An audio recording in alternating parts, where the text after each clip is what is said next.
Hello everyone, welcome back. In the previous video, I spoke about the neurons in detail.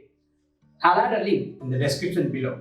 Today, we're going to talk about the nerve impulse and its transmission. The entire nervous system is made up of neurons. And neurons have two special properties, irritability and conductivity.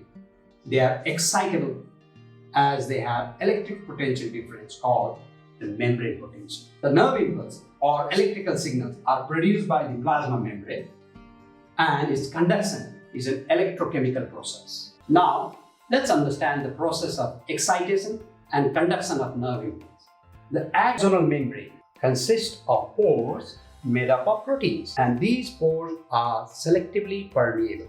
When a membrane is not conducting any impulse, these pores are more permeable to potassium ion and less permeable to sodium ions. As a result, the axoplasm inside the neuron has high concentration of potassium ion and low concentration of sodium ion, whereas the extracellular fluid outside has high concentration of sodium ion and low concentration of potassium ion. This forms an ionic concentration gradient, and this is maintained by what is called the sodium-potassium pump.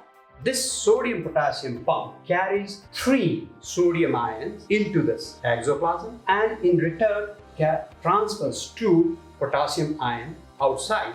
So the membrane outside is positively charged, whereas the membrane inside becomes negatively charged. Now, the membrane is said to be polarized, and this is called resting potential.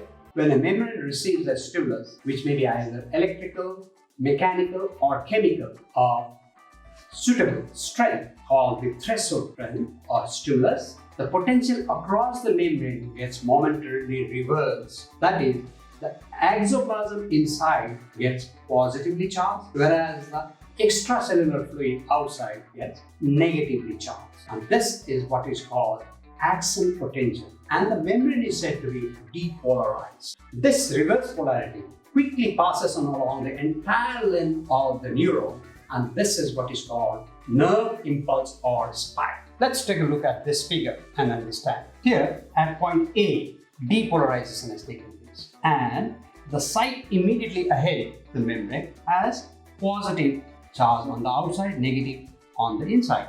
Whereas at A, we have negative on the inside and positive on the outside. So as a result, inside the axoplasm, current flows from A to B, and outside, current flows from B to A, thereby completing the circuit. This reverse polarity generates what is known as the action potential at B, and this whole process is repeated all along. Within 2 milliseconds, the membrane returns back to its original resting potential, and this is what is called repolarization. The entire process of polarization and repolarization takes place very fast, within 1 to 5 milliseconds. Until repolarization takes place, the neurons will not be able to conduct another impulse. The time taken to bring the neurons back to its resting membrane potential is what is called refractory phase. This ensures that the nerve impulse travels only in one direction,